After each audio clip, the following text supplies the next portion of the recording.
If you just joined us, this is The Pulse, and you've not lost much. You can still catch up. Government is set to revoke all diplomatic passports still in the hands of former appointees of the John Mahama administration. The revocation will also affect former members of Parliament. A formal notification was issued early this year for all former appointees and ex-MPs to turn in their diplomatic passports.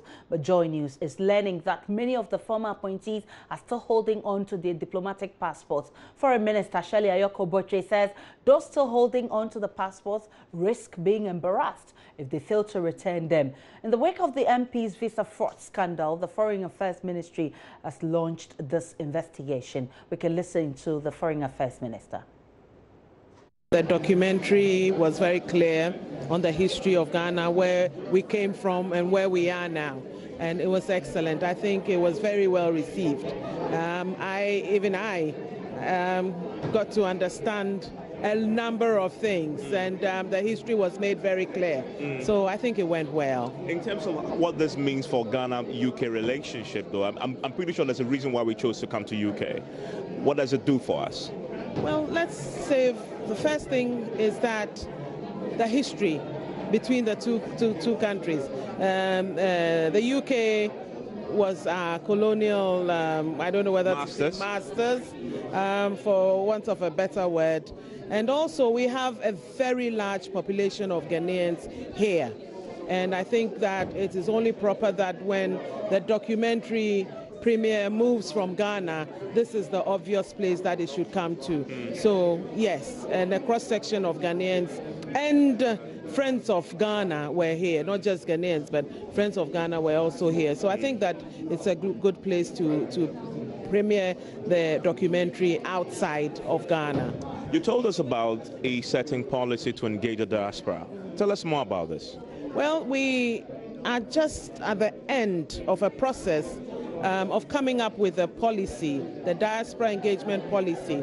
The policy seeks to look at ways in which Ghana can attract our Ghanaians who are domiciled outside Ghana, who have achieved a lot in terms of having expertise in various areas.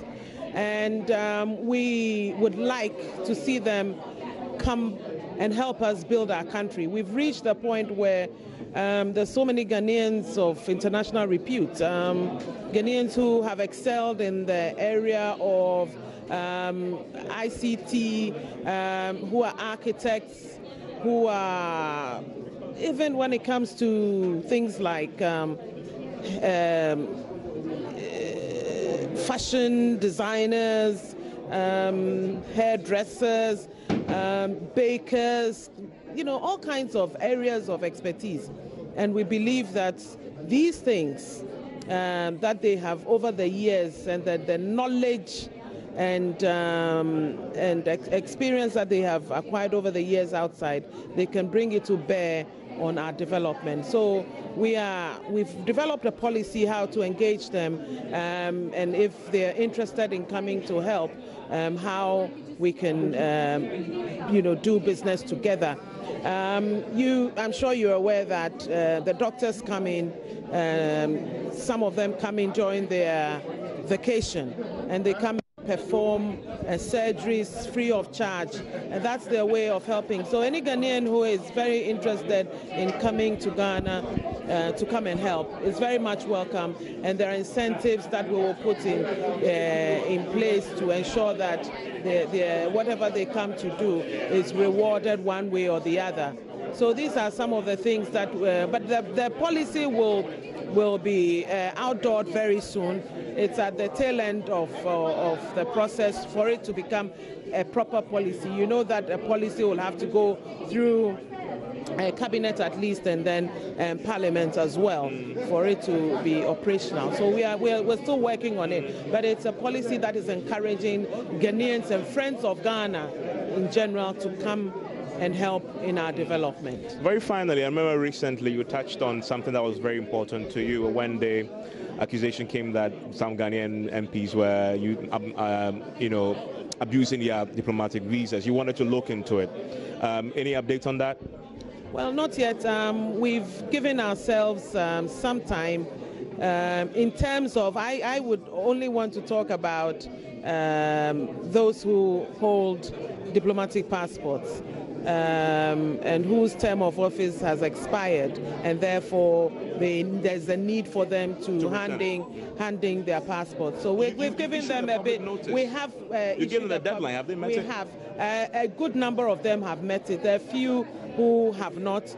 We've signaled them that very soon they'll be put on a stop list if they do not return it. So this is where we are at the moment. But for the MPs, they are entitled to use their diplomatic passports. And then when we went into the matter as well, a couple of them did not obtain visas for the people who flouted the laws of the UK.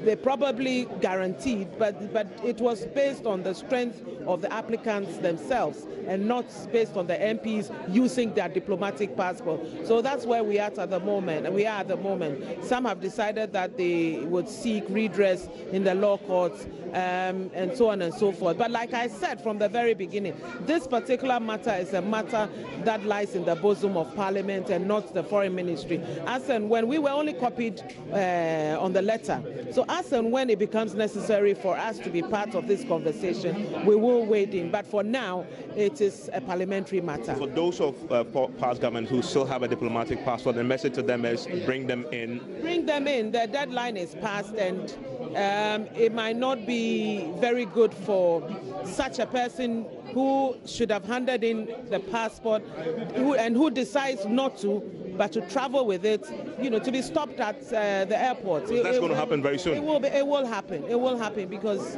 that's the next step. And I don't want any colleagues, just because they are former members of the past government, to go through such an ordeal. So that was an interview with the Foreign Affairs Minister with our own Evans Mensah. In fact, the interview focused on a wide range of issues, including how government intends to handle the diplomatic passport controversy that occurred recently. They also talked about Ghana assisting, the fact that they're going to be premiering a movie in that regard. So we'll be bringing you more and details of all of that. But Save a Child, Save a Mother campaign is still on. Rebecca Kufo, the First Lady on the Multimedia Group initiative, is meant to minimize, hopefully end the heartbreaking story of death and childbirth at the Komfo Anoche Teaching Hospital. Wife of Asantehene is also passionately appealing to corporate bodies and individuals to respond to the project. Lady Julia Oseitutu's appeal comes ahead of Sunday's fundraiser in Kumasi for the construction of a new mother and baby units to ease congestion at the existing facility. I'm sure you are aware of the tragic story of the mother and baby unit of Komfo Anoche Teaching Hospital in Kumasi and the many pregnant women and their babies who die needlessly due to the lack of space and the resulting congestion. The recent JoyNews documentary, Next to Die, captured the heart-rending story in a manner that no doubt shook the conscience of the nation. I am pleased to say that after many heartbreaking years, we finally see light at the end of the tunnel for mothers and their unborn children. The First Lady, Her Excellency Mrs. Rebecca Akufo-Addo, has launched an initiative with the support of the Multimedia Group and the collaboration of Menchia Palace to raise funds for the construction of a one-story maternity block at the unit. This will immediately ease the congestion at the unit and save the lives of many pregnant women and their babies. I do not believe there can be any heart which has not been or will not be touched by the cries of the dying babies and their mothers. This is an opportunity for us to respond to those cries and reduce the needless deaths. I urge you all, captains of business and industry, corporate institutions, NGOs, all who care for our nation and for the lives of our mothers and children, to contribute generously to save them. Save them now. Save a mother.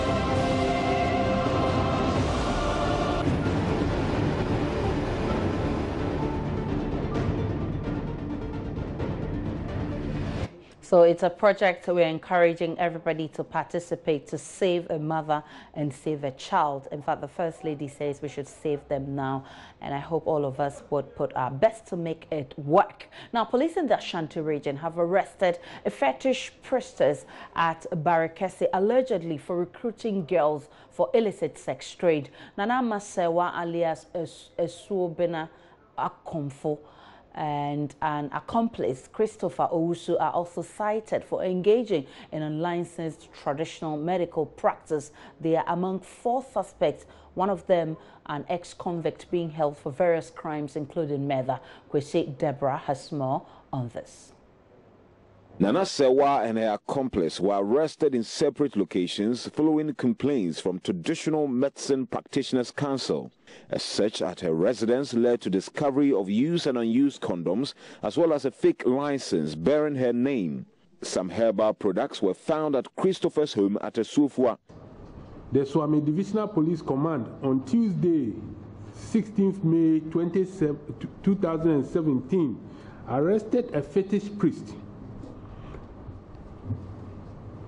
known as Nana Masewa alias Esuabena Konfo at Barakesi in the Ashanti region for operating her business without license under the Traditional Medicine Practice Act 2000 Act 575.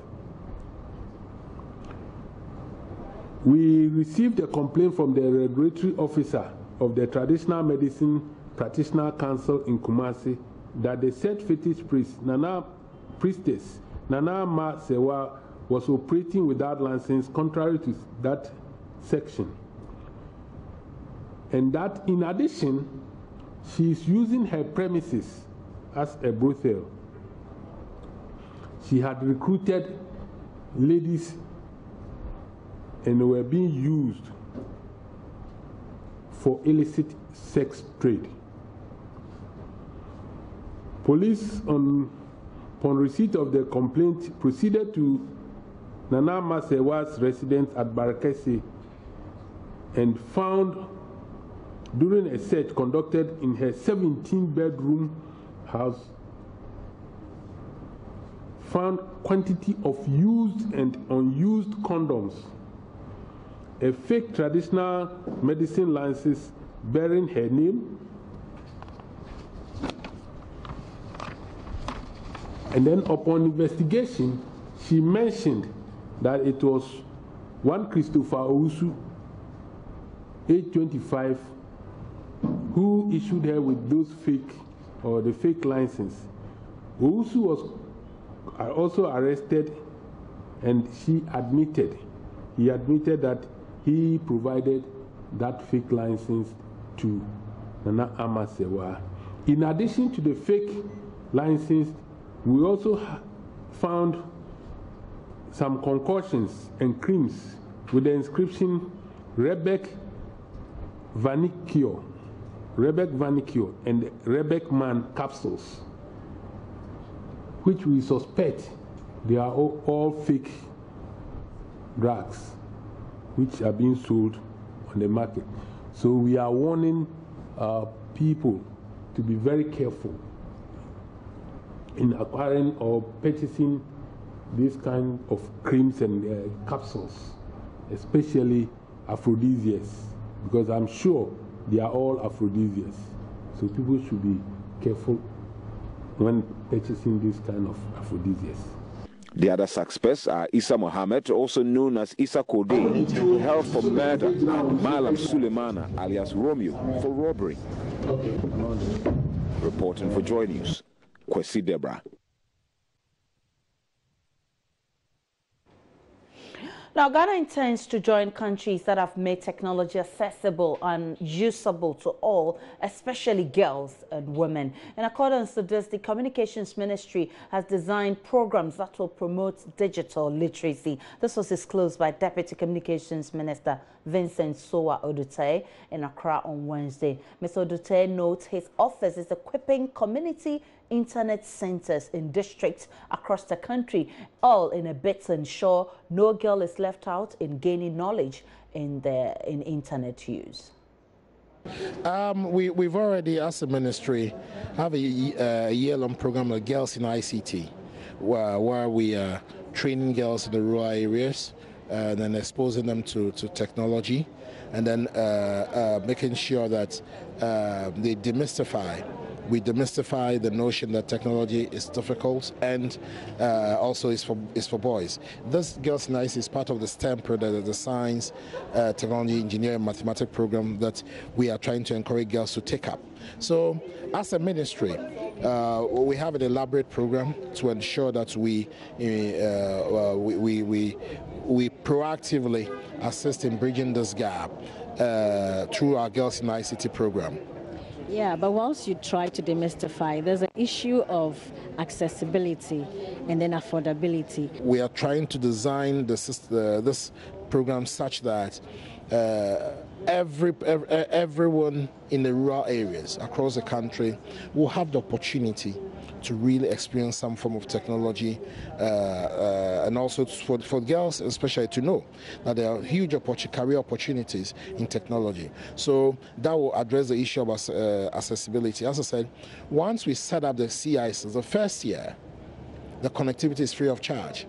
So you can go there and the ladies can go there, browse and do whatever they can so that they will get used to technology. So do we have a target, a number of people girls want to target, and do we have a deadline? Do we have the numbers? Our intention is to ensure that we open up all the 270 CIs in the country by close of year, so that we'll begin this training program and making technology accessible to all our youth.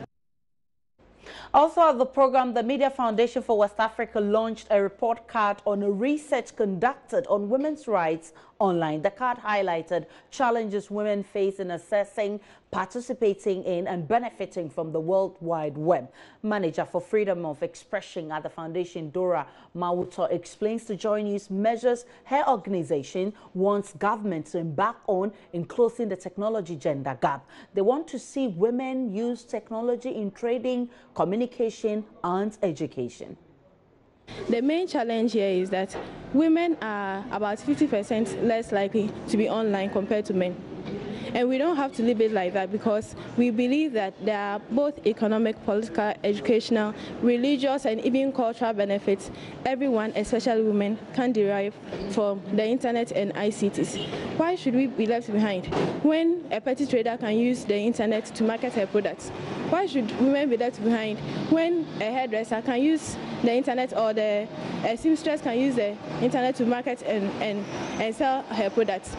And we usually think that because those are informal sectors, they don't really have to bother with internet-related things. Even for working women in the formal sector, beyond the office, we still use the internet to look for information, both for home-related issues, but also for personal development, in terms of education, in terms of political participation, in terms of any other thing we want to do, other extra activities we may want to do online that will fetch you some money. So we believe that the opportunities are there. And just like we are calling for equality, equity in gender parity in every sphere of life, this is a very critical area. You have a timeline where you want to see the government act, because you have come up with some recommendations for governments to act on. Do you have some timeline where you want to see the impact? In fact, if I should say we want to see the impact from tomorrow, but then the reality of the issue is that whatever he has promised and committed to, they'll still have to sit and plan. So we are hoping that within the next year to the first 4 years of this government, we'll see practical changes, so that we can confidently say, indeed, the government helped in bridging the gender digital gap. But talk about funding. All of this will also boil down to funding. After the woman has gotten access, she should be able to sustain it. If she doesn't have the funds, no internet connectivity, she can't do it. That is why we are encouraging that women should have access to the internet. They should have the knowledge of what to do on the internet so that they can benefit. There are so many economic activities going on online. So you don't just need to be online for the sake of being online. But we believe that whatever small activity you can do online to market yourself, to get a job, to do some online part-time work, anything that you can think of that you can do online. Let's do some legal matters. 26-year-old Marwako Abilingpe branch manager Jihad Chabaan has told an Abeka district court to disregard claims by caterer Evelyn that he referred to her as a prostitute. Jihad is standing trial for assaulting the caterer, a claim he has denied and has been testifying to the court for the past 2 weeks. And the cross-examination, Jihad dismissed the accounts captured in his statement to the police, where he stated he called her Sharamunta, an Arabic word meaning prostitute. JoyNews' Joseph Akable was in court and he now joins me in the studio. Joseph, how are you? I'm fine. So why has this word all of a sudden become a subject of controversy? It has to do with one of the charges that has been put against Jihad Chabaan, and that has to do with offensive conduct. They again talk about the fact that he used abusive language on the lady. Now, the lady, when she appeared before the court, when she mounted a witness box, she said when the gentleman heard her using the blender and walked into the room, he shouted at her, Sharamunta, Sharamunta, which according to her, it means prostitute. So it is part of the charges against him, for which reason they are trying to prove that indeed he uttered those words to make the case strong for prosecution. But we know that he admitted this from day one. Why is he denying that today? In fact, it's the caution statement the police took from him when they arrested him the very first time. Now, he says he doesn't write English perfectly, so he had the assistance of someone to enable him write. Now, when he gave his main evidence or testimony, he told the court that he had issues with some of the things that were captured. He said certain things were there that he didn't say, but they were put in that particular statement that the police took. So his argument today was saying that when they read it to him, Chief Inspector Hansenama, who is leading prosecution, read that aspect of his caution statement to him, referencing that this was what you told us, that you indeed said Sharamunta. The gentleman said he didn't say that. They went on to ask him whether he understood what Sharamunta meant. He said he doesn't understand what Sharamunta means. He said they asked him to tell them what prostitute is in Arabic. He mentioned an entirely different word. So at that point, the magistrate had to ask the interpreter, who is a lecturer at the University of Ghana, on whether Sharamunta has anything to do with prostitution. And the explanation that was given was that that is more of colloquial Arabic. So it's no longer in use. So unless you are familiar with the colloquial Arabic, that is when you can be able to understand that. The interesting thing is that Jihad himself has told the court that it's the colloquial Arabic that he's familiar in, not the modern Arabic. Yet, with regards to that particular word, he says he has no understanding on what that word means. Interesting. I just can imagine how the whole thing panned out in court, because if that's what he understands, it means that's the how he's been communicating to his colleagues, the Lebanese people, and they do understand him. So it's interesting and fascinating for him to now say that he doesn't understand what Sharamunta means. Okay, so we know the case has been adjourned. When are we going back to court, and what are we to expect in court? We're going back on 30th of May, and what will be happening on that day is that Chief Inspector Hansenama informed the court that he intends to end his cross-examination on that day, after which we understand Jihad Chabaan's lawyers will be bringing 3 different witnesses. But the first one is likely to show up on that day. These persons, we are told, are expected to be fellow workers at the restaurant who will be giving evidence to contradict the testimony given by the lady. So that is what we expect to take place next week. Were you able to speak with this Evelyn, the victim? She wasn't in court today, but at the previous hearings that she came all throughout, she has been calm. The only day that she was a bit annoying was the very first time Jihad Chabaan mounted the witness box. That was when the gentleman said he wasn't fluent in English and he required an interpreter. And at that point, the lady was very annoying. What could be her reason for getting angry? Her point is that, I mean, as far as she's aware, they work with a gentleman at the restaurant, they engage him, he speaks English. So they found it very strange. And at that point, it's not a case that they have an Arabic interpreter based in the court. So it meant that the court had to adjourn for another week. So it means that that week, the case didn't progress. And they feel that the matter is delaying unduly. If we cast our mind back, this case has been in court for about 3 months now. This is a simple case of misdemeanor, someone reporting someone for assaulting that person, and it has traveled 3 months. And when today, when the lawyers indicated that they wanted to bring 3 witnesses, the judge herself was concerned about how the case is delaying, and she mentioned that she hopes that they're able to wrap up quickly so that she delivers her judgment. But it's obvious that the accused is not helping matters. He's intentionally delaying matters. For the lawyers, they will disagree with that view. They insist that the court is supposed to do justice, not just for the person who has complained to the police, but for the person who has been accused too. So whatever means, if he requires an interpreter to ensure that he gives a testimony that is accurate, to ensure that he is set free, they need to get those things made available to them. So they will disagree, but for the prosecution and the ladies' side, they feel that they are delaying the process unduly. It's only fair to do that, to hear from both sides. So I think it's fair. Many thanks to you, Akabli, for bringing us up to speed on what happened in court. You're still watching The Pulse. We'll be back shortly, and there is more, so don't go away.